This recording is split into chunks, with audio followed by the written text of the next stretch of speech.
Aunty angry औरत आज फिर दिखाई नहीं दे रही। आमना के साथ बैठते उसने कच्चे चावल उनके सामने से उठाकर मुंह में डालते पूछा, एक ज़रूरी काम से गई है, तुम बताओ क्या काम है अब्रिज से। आमना ने उसका कच्चे चावलों की तरफ बढ़ते हाथ पर हल्के से थप्पड़ मारा। बोर हो रहा था, मेहरान भी काम पर गया हुआ है, सादिया वैसे ही गुम रहती है, अब बस वही बचती है, उसे तंग करने का दिल कर रहा था। अजलान दान दिखाता हुआ बोला, बस आने वाली है वो, ज़्यादा तंग मत करना उसे। अमना ने टाइम देखते अजलान से कहा। अजलान मज़े से टीवी लाउंज में बैठा मैच देखता अब्रिज का इंतज़ार करने लगा था, जबकि आमना दोपहर के खाने की तैयारी करने लगी थी। अस्सलाम वालेकुम आंटी, मैं आ गई हूँ, अपने कमरे में रेस्ट करने जा रही हूँ। अब्रिज बिना अजलान की मौजूदगी नोट किए अमना को इतला देती ऊपर फ्लोर पर बने अपने कमरे की तरफ बढ़ गई थी।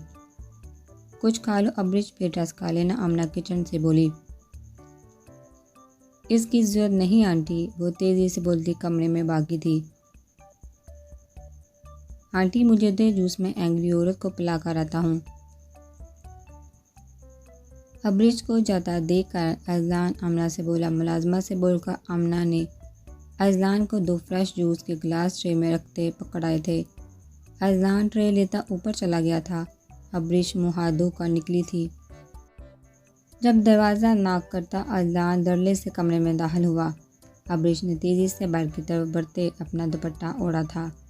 तमीज़ नहीं है तुम्हें, मुँह उठाकर हर जगह चले आते हो। अब्रिज नागवारियत से अजलान को देखती चंगाड़ी थी। मैं मुँह झुका कर आया था, तुम्हारे सर की कसम।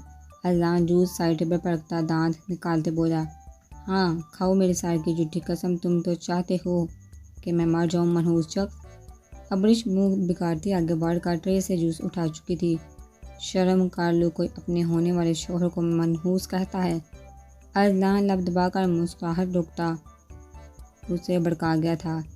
जूस अब्रिज के मुंह से फवारे की तरह निकलते अजलान के ऊपर गिरा था। आपकी हर अदा दिल फरेब है। वो दिल पर हाथ रखता आंख दबाकर बोला। इशारा जूस गिरने की तरफ था। तुमसे शादी करने से ज़्यादा मैं सारी ज़िंदगी कमारी रहना पसंद करूँगी। हाथ की पुश्त से मुंह साफ करती वो बिना शर्मिंदा हुए बोली थी।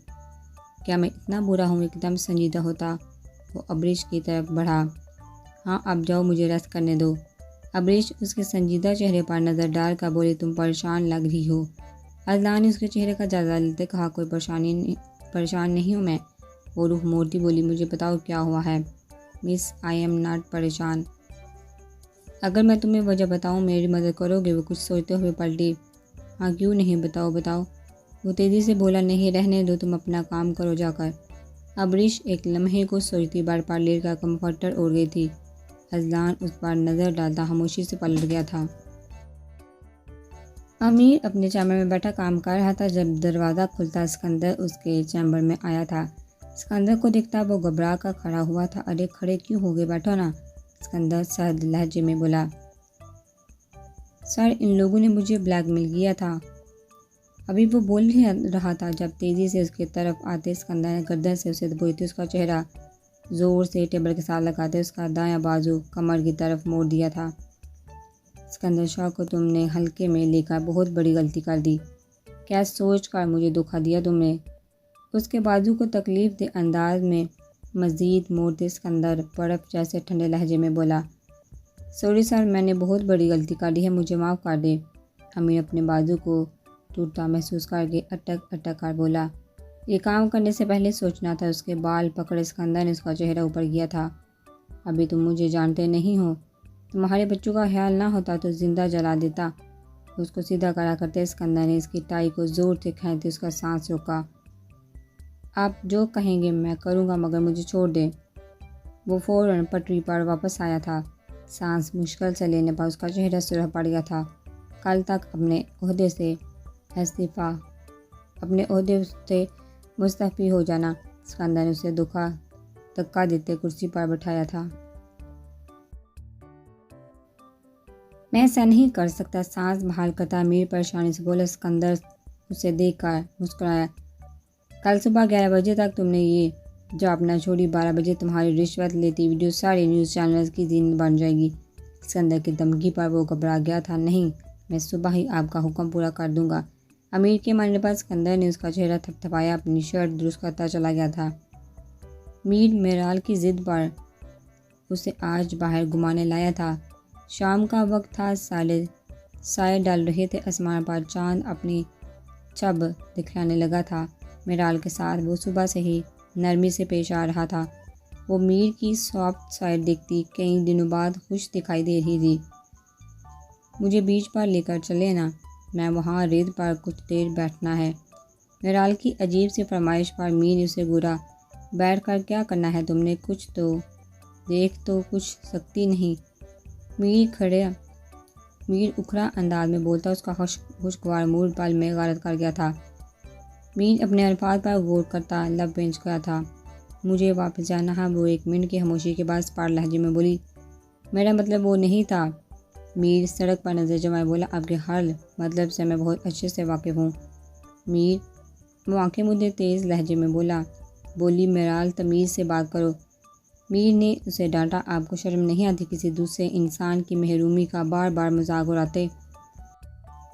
वो जवाबन गुस्से से बोली, थक गई थी वो बार बार उसके अंधे बोलने पर। नहीं, मुझ में ये आंसर नहीं पाया जाता और तुम्हें मैं इंसान नहीं समझता। मीर लब बेंच का बोला, मुझे अब भी वापस पाकिस्तान जाना है, मैं अब आपके साथ एक पल भी नहीं यहाँ रुकूंगी। वो जब्त से सुरख होते चेहरे के साथ बोली, मुझे भी कोई शौक नहीं तुम्हारे साथ जहाँ रहने का। कल ही टिकट करवाता हूँ, पाकिस्तान पहुँचते ही तुमसे पहली फुर्सत में निजात पाऊँगा। गाड़ी पार्किंग में रोकते मीर ने उसकी तरफ का दरवाज़ा खोलते जहरा लहजे में कहा। मेराल का हाथ बेसहारा उठा था और मीर के मुंह पर छाप छोड़ गया था। मीर साकत सा अपने तपते गाल को महसूस करते उस छुई मीर को देख रहा था। तुम्हारा मैं वो हशर करूँगा, सारी ज़िंदगी याद रखोगी। उसको तेज़ी से उठाते गुस्से में ज़ोर से दरवाज़ा बंद करते वो इसे होटल रूम में ले गया था। इसकी उंगलियां मेराल की कमर पर दंस रही थी।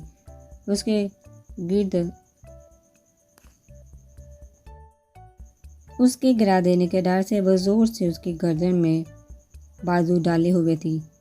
कमरे में पहुंचते उसने मेराल को बेड पर फेंकना चाहा था, मगर वो ज़ोर से उसे पकड़कर एक उसके साथ जुड़ी हुई थी। मीर ने उसके बाजू अपनी गर्दन से निकालने की नाकाम सी कोशिश की थी।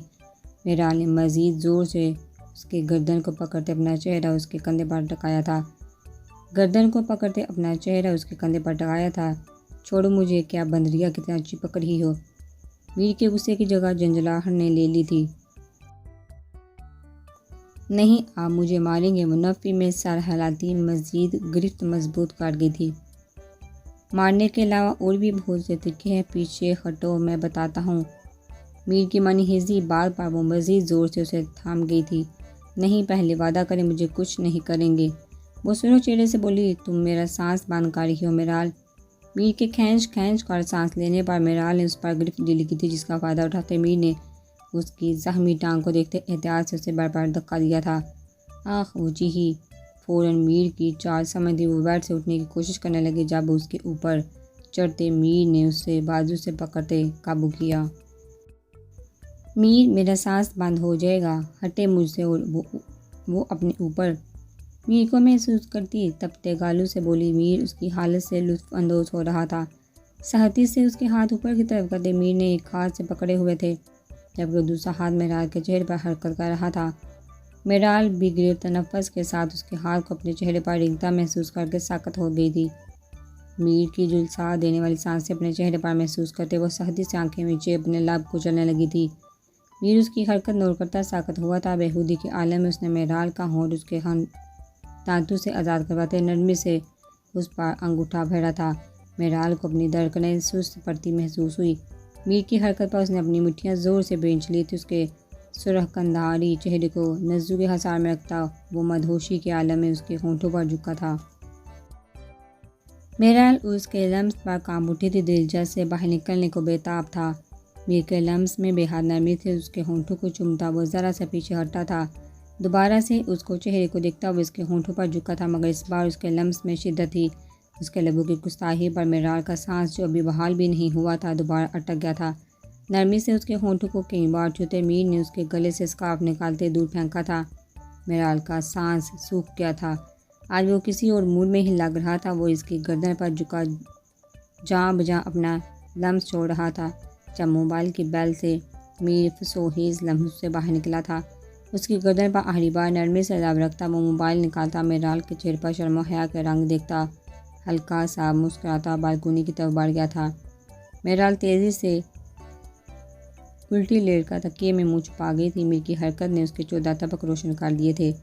अमाइज़ा अमाइज़ा कहाँ हो तुम? उल्फत घर के अंदर दाखिल होती उसे ऊंची आवाज़ में पुकारने लगी थी। बीजान के कमरे में बैठी अमाइज़ा तेज़ी से बाहर निकली थी। उल्फत उसे देखते अमाइज़ा तेज़ी से उसके करीब जाती गले लगी थी। तुम ठीक हो ना? किसी ने कुछ किया तो नहीं? उसे सर पैर देखते उल्फत में परेशानी में पूछा। मैं बिल्कुल ठीक हूँ उल्फत, तुम यहाँ कैसे ही? अमाइज़ा ने अपनी हैरियत बताते उससे हैरत से पूछा। मैं हॉस्टल गई थी, वहाँ से तुम पर हमले का और तुम्हारा यहाँ रहने का पता चला।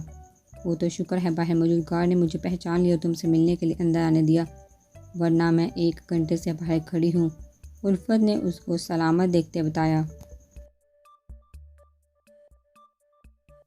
अब मैं वापस आ गई हूँ, तुम्हें यहाँ रहने की ज़रूरत नहीं, हम वापस चलते हैं। उल्फत उसका हाथ पकड़ती बोली। अमाइज़ा यहाँ से कहीं नहीं जाए। सिकंदर घर में दाखिल होता उल्फत की बात पर जवाबन साथ लहजे में बोला। अमाइज़ा की तरफ मुड़ते उसने अपने बाजू फैलाए थे जो तेज़ी से सिकंदर के करीब आती उसकी बाहों में समा गई थी। सिकंदर ने मोहब्बत से उसके बालों पर लब रखे थे। उल्फत ने हैरानी से अमाइज़ा की हरकत देखी थी। अमाइज़ा ये क्या कर रही हो? पागल हो गई हो? और अब मैं आपको एक अच्छा इंसान समझती थी, अब अमाइज़ा की मासूमियत का फ़ायदा उठा रही हैं। उल्फत गुस्से से बोली। आवाज़ नीचे रखो। सिकंदर उसके ऊंचे लहजे को सुनता संजीदा सा बोला। उल्फत शाहजी कुछ गलत नहीं कर रहे, हमने शादी कर ली है। अमाइज़ा शर्माती हुई उंगलियों से खेलती बोली। क्या? कब? उल्फत ने हैरानी और खुशी के मिले जुले तासरा से पूछा। कल हुआ है हमारा निकाह, मैंने तुम्हें बताने की कॉल भी की थी मगर तुम्हारा नंबर बंद जा रहा था, अमाइज़ा मुस्कुराते हुए उसे बता रही थी। तुम बात करो अमाइज़ा, मैं फ्रेश होकर आया। अमाइज़ा को मुस्कुराहट पास करता सिकंदर उल्फत को बिना देखे वहाँ से चला गया था। मुझे सब कुछ बताओ अमाइज़ा, मेरे जाने के बाद क्या क्या हुआ? उल्फत उसके साथ टीवी लाउंज में ही बैठ गई थी। अमाइज़ा उससे गुजरते दिनों की सारी रोदाद सुनाने लगी थी। सिकंदर फ्रेश होता और ट्राउज़र शर्ट पहनकर रिलैक्स होता कुछ देर के लिए रेस्ट करने की गर्ज से लेट गया था। शाहजी क्या हुआ आपको? कुछ देर बाद कमरे में आती अमाइज़ा ने सर पर बाजू रखे लेटे सिकंदर को देखकर परेशान लहजे में पूछा। तुम्हारी दोस्त चली गई? उठकर बैठते सिकंदर ने उसे अपने पास बुलाया। वो सिकंदर के करीब बैठ गई थी। सिकंदर ने उसको पकड़ कर अपने हासार में लिया था। एक सुकून की लहर थी जो सिकंदर को अपने पूरे वजूद में उतरते हुए महसूस हुई थी। सारे दिन भर की थकावट उसे अमाइज़ा के साथ दूर होती महसूस हुई थी। जी, हॉस्टल में ज़्यादा देर रात को बाहर रहने की इजाज़त नहीं, इसीलिए वो जल्दी चली गई। अमाइज़ा ने आंखें बंद करते बताया। मैंने तुम्हारा एडमिशन करवा दिया है, अब तुम दोबारा अपनी स्टडी स्टार्ट कर सकती हो। तो तुम्हारी आर्ट वगैरह का सारा सामान भी एक कमरे में शिफ्ट करवाने का बोल दिया है मैंने। सिकंदर उसके सर पर थोड़ी टुकाई मोहब्बत से उसे बताने लगा। मैंने सारी स्टडी घर से की है। शाहजी उसकी नज़रें उठाकर सिकंदर को देखा। ऑनलाइन क्लासेस हुआ करेंगी शाहजी की जान। सिकंदर ने इसकी नाक पर हल्की सी उंगली मारी थी। उसने चेहरा उसके सीने पर टिकाए नज़र सिकंदर के चेहरे पर टिका ली थी। आप इतने अच्छे क्यों हैं शाहजी? पहले कई दफ़ा किया जाने वाला सवाल उसने दोहराया। क्योंकि शाहजी की बारबी बहुत अच्छी है। सिकंदर के जवाब पर वो खिलखिलाई। सिकंदर उसकी हंसी की आवाज़ में खो सा गया था, जबकि उसके चेहरे पर एक खूबसूरत मुस्कुराहट थी। कब तक वापस आने का इरादा है मीर? रात को डिनर के बाद सिकंदर ने मीर को कॉल की थी। काफ़ी दिनों से मसरूफियत की बायस वो मीर से बात नहीं कर पाया था। तभी अब पहली फुर्सत में उसने मीर को कॉल मिलाई। भाई कल की फ़्लाइट है वापसी की। मीर सोई हुई मेरार पर नज़र डालकर बालकोनी में चला गया था। मेरार की तबीयत अब कैसी है? सिकंदर के पूछने पर वो छटपटाया। अभी तक मेरार के एक्सीडेंट का उसने घर में किसी को नहीं बताया था। भाई वो बिल्कुल ठीक है, सो रही है। मीर ने संभल का जवाब दिया। तुम्हारे साथ वो कितनी महफूज है ये मुझे पता चल गया है मीर। सिकंदर के तंजिया बोलने पर उसने जबरे बेंचे। भाई मुझे आपसे एक ज़रूरी बात करनी है। मीर ने बात बदली। सिकंदर के हनकार बढ़ने पर वो बोलना शुरू हुआ था। मेरार वापस अपने घर क्यों नहीं जाना चाहती और ऐसी क्या मजबूरी थी ज़हीर शाह की? जो उसे अपनी बेटी की शादी मुझसे करवानी पड़ी। मीर के पूछने पर सिकंदर ने गहरा सांस लिया। मुझे इस बारे में ज़्यादा इल्म नहीं है मीर, जब सही वक्त आएगा तो हमें मेराल खुद बताएगी। सिकंदर शाह ने असल बात छुपाई। भाई आप मुझे असल बात क्यों नहीं बता रहे? मीर ने झंझला कर कहा, तुम ये सब छोड़कर मेराल का ध्यान रखो, जितना मुमकिन हो सके उसका ख्याल रखो। सिकंदर ने सहल लहजे में कहा। मीर फ़ौरन खामोश हो गया था। वो जानता था अब सिकंदर उसे कुछ नहीं बताएगा। सुबह का वक्त था। अजलान सैर करने के लिए निकला था। करीबी पार्क में जाकर वो आराम से बैठ गया था। वो इतना चलकर ही थक गया था। अपनी जेब से बबल निकाल कर वो खुद खाते हुए हैंड फ्री लगा कर गाने सुनता सर दर्दने लगा था। बेंच पर सर टिकाकर आंखें मूंदता वो सुबह की ठंडी हवा से लुत्फ़ अंदोज़ होने लगा था। आमना के बोलने पर अबरिश उसके साथ पार्क में आई थी। आमना कॉलोनी की औरतों से बातें करने लगी थी, जबकि अबरिश उनके पास बोर होने लगी थी। इर्द गिर्द नज़र घुमाते उसकी नज़र बेंच पर बैठे अजलान पर पड़ी। कुछ सोचते वो आमना के करीब से उठती अजलान की तरफ बढ़ गई थी। उसके बिल्कुल सामने खड़े होते उसने इर्द गिर्द नज़र डालते किसी को इस तरफ मतवज्जो ना पाकर अजलान के बाल खींचे। अजलान ने झटके से आंखें खोली थी। अबरिश को देखते वो मुस्कुराया। जहाँ क्या करी हो, अजलान ने उसके बाल खींचने वाली हरकत इग्नोर करते खुशगवार लहजे में बोलते हैंड फ्री कानों से निकाल दी थी। शॉपिंग करने आई हूँ इडियट, पार्क है, सैर करने ही आई होंगी। अबरिश सारनफी में हालांकि उसके बेवकूफ़ाना सवाल पर बोली, आज सूरज कहाँ से निकल रहा है जो आप खुद चलकर मेरे पास आई हैं? अजलान ने दांत निकालते पूछा। मुझे एक काम है, तुम्हारी मदद चाहिए। अबरिश संजीदगी से बोली। उसे कुछ फासले पर बेंच पर ही बैठती आहिस्ता आवाज़ में बोली, काम करने के बदले मुझे क्या मिलेगा? उसने आबरू उचकाते पूछा। पहले काम करो, फिर जो मांगोगे दे दूंगी। अबरिश बेजारियत से बोलती उसे घूरने लगी थी। कैसी मदद चाहिए? अजलान ने बालों में हाथ फेरते पूछा। मेरी बहन को ढूंढना है और पता लगाना है मेरे माँ बाप का किसने कत्ल किया।